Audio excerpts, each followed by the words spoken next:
What is up, everybody? This is your boy AJTRIP, and welcome to That's a Shoot. It's my weekly episodic show where I talk about what's going on in the world of professional wrestling. And this week was TNA premiere on AMC. You know, I have not watched a TNA episode of television in at least over a dozen years. At least a dozen years. I've mainly been just WWE guy. When AEW first started, I wanted to give them a chance. I watched a little bit of them, but I didn't like it, or it wasn't the fact that I didn't like it. It was fairly okay for the most part, but I didn't like the fact that the idiot fans were saying that AEW was better than WWE, and anybody with a brain could see that all of the WWE shows, NXT, Raw, and SmackDown, were miles ahead of AEW. But that's another topic for another day. And I hadn't watched TNA in a long time. And since the WWE, NXT, TNA collaboration has started, it has made me interested in seeing what TNA Impact was like. And I get bits and pieces of it from, them doing stuff on NXT, and then of course some of the stuff that you saw in the main roster. Once again, last night, I'm filming this on a Saturday. Last night, what's his face was on, Leon Slater was on WWE SmackDown doing the what's the name? God damn it. Doing the U.S. Open Challenge. I'm 44 now, guys. My birthday was this Sunday, January 11th. So I'm 44, so I'm starting to get all the older and just can't remember shit. Well, I can't remember the shit I should remember. I remember shit that I shouldn't remember, but that's neither here nor there. Again, back to the topic at hand. So, because of all of this and everything like that, the NXT TNA partnership, I said, you know what? So TNA, we're gonna have their they're implemented on AMC. You know what? Why not? I'll give it a shot, right? I'll give it a shot, see what it was, and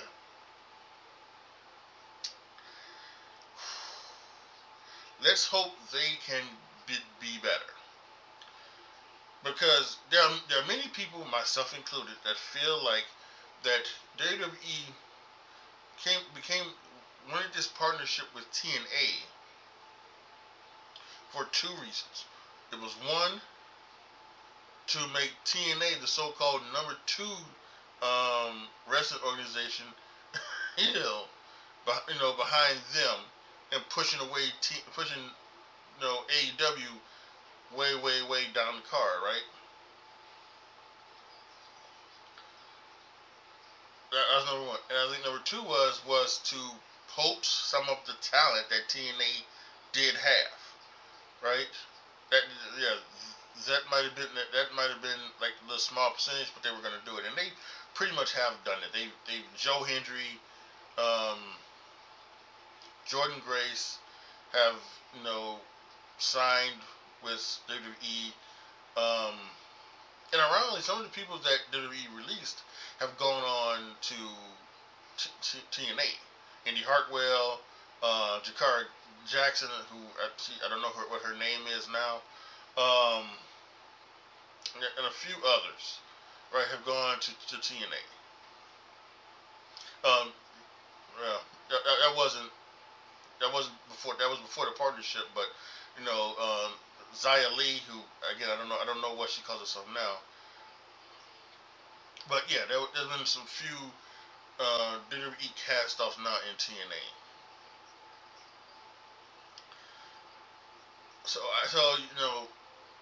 you feel that, but I kind of feel that and I said this in one of my videos about what I wanted to see happen this year in 2026. And one of those things was I wanted TNA to be a bigger part of this partnership.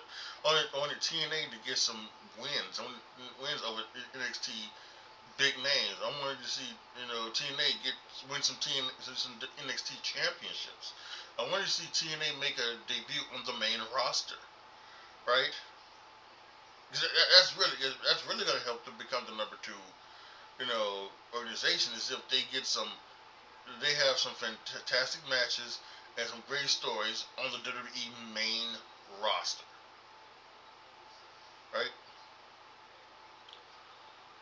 I even talked about it in my predicting WrestleMania 42 video. So that why not have like a triple threat or a fatal four-way match between the TNA champion Sami Zayn and AJ Styles? Right? I talked about that a little bit, on that video. Why wouldn't you do that? And then have on WrestleMania, no less, and then have TNA have an impact on WrestleMania. So something like that.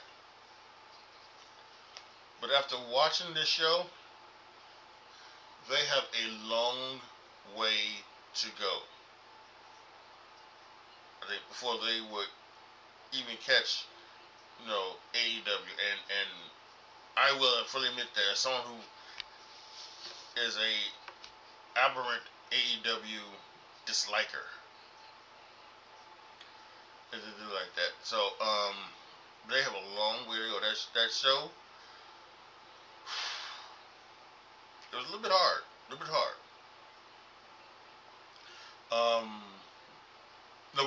We would talk about, and even sometimes even complain about WWE being promo heavy, segment heavy, things like that. It's back in the past. This may be one of the most promo and segment heavy shows I've ever seen. Wrestling shows that I have ever seen. How many matches were on the show? Maybe in a 2-hour show. 3. There was the 6-man tag with the Hardys. There was the Knockouts Tag Championship. There was the main event for the TNA World Championship. And was there something else that maybe I was missing?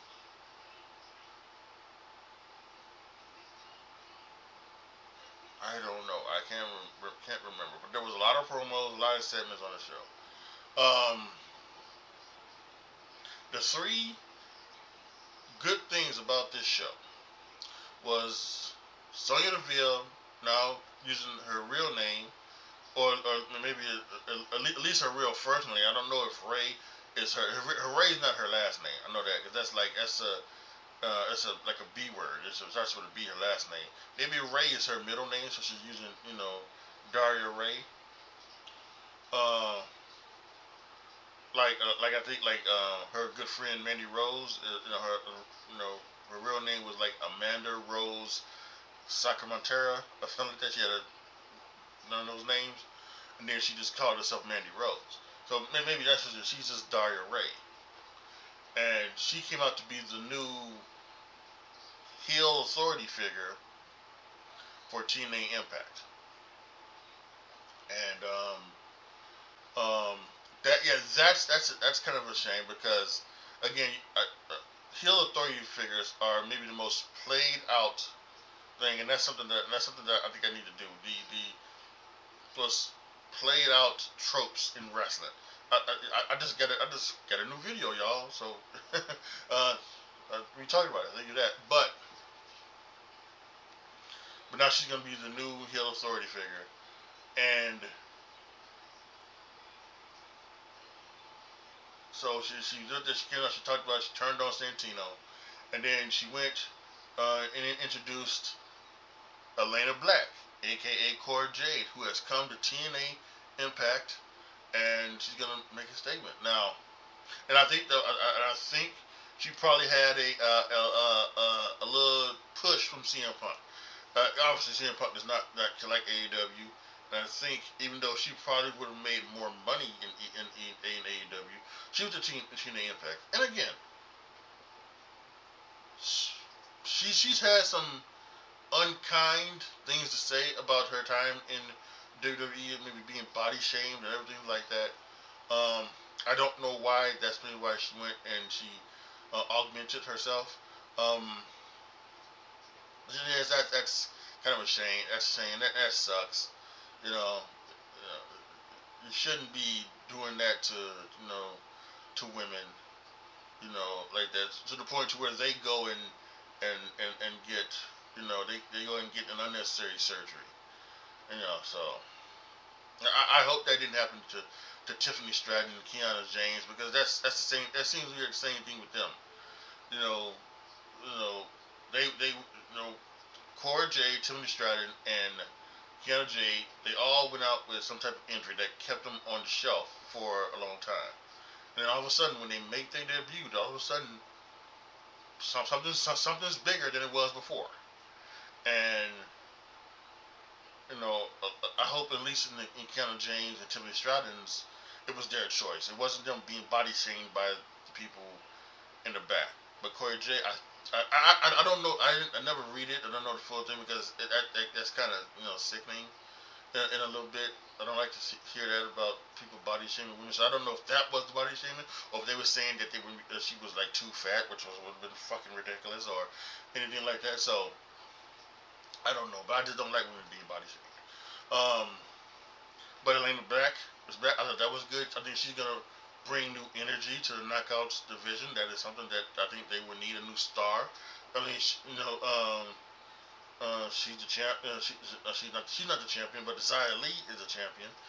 She's gonna have a match at Genesis Saturday, with Zarya, from NXT. So that'll be good. But I think right after that, Elena Black should be immediately put into a program with Xia Li and given that TNA Knockouts championship. Champion. Yeah, championship. I really do. And then I think the third best thing was the match, the main event, Santana versus Kazarian. I thought was really good. I thought it was, great look. I thought they had some good stuff going on there. They put the champ title back on Mike Santana, and yeah, they thought that was a great way to end the show. It would have been better if all the rest of the show was good, but yeah, it was good. What was the worst thing on the show? Without question, it was the Ash by Elegance brand debuting Mr. Elegance, or whatever he was called.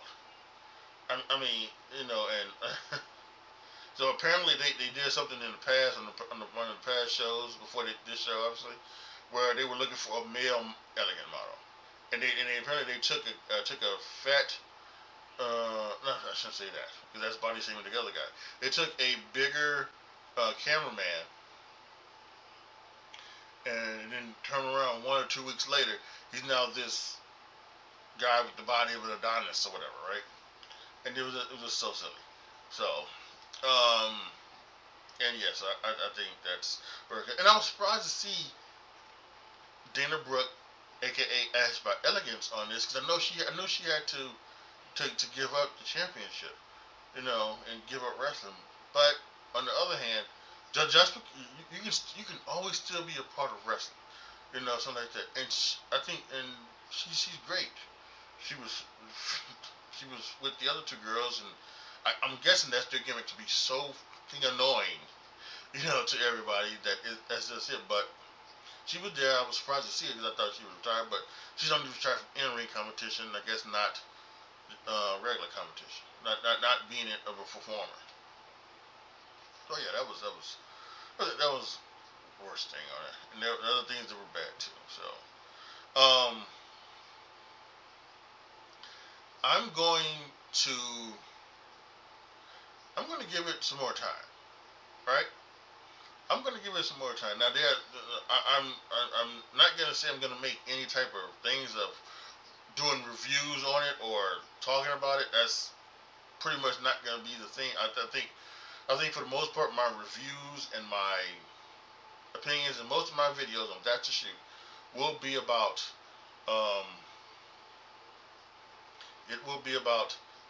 WWE, and things that happen in WWE.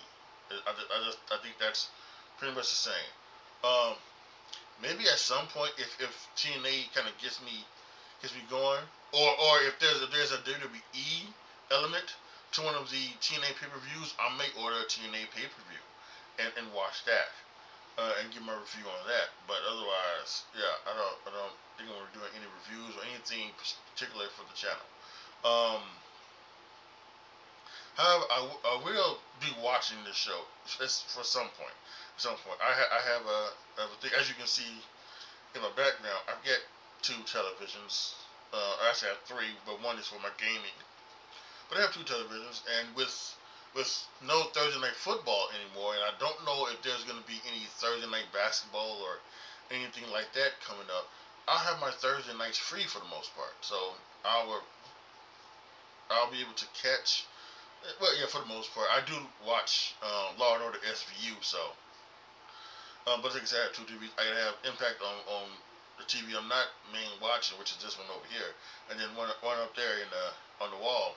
That's the TV I watch, stuff on. So that will have the Law and Order on, and then TNA was in the background. But yeah, so I think I'm gonna give it on and see and maybe give it to to WrestleMania or something like that, and then come back and give my other thoughts. Has it improved, or is it is this and that what's going on with it? So, but yeah, WWE and TNA, they have their hands filled if they are going to try and make TNA the #2 promotion in all of professional wrestling, because this first show, not good.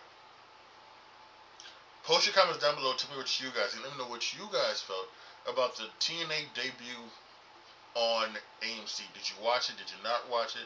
Did you read the things? How did you feel? What was the best thing in your opinion? What was the worst thing? Like the video, share the video, subscribe to the channel, and as always, thank you guys so much for watching. This is your boy AJTRIP signing off. As always, be good to each other, y'all. Be careful out there, and I am out.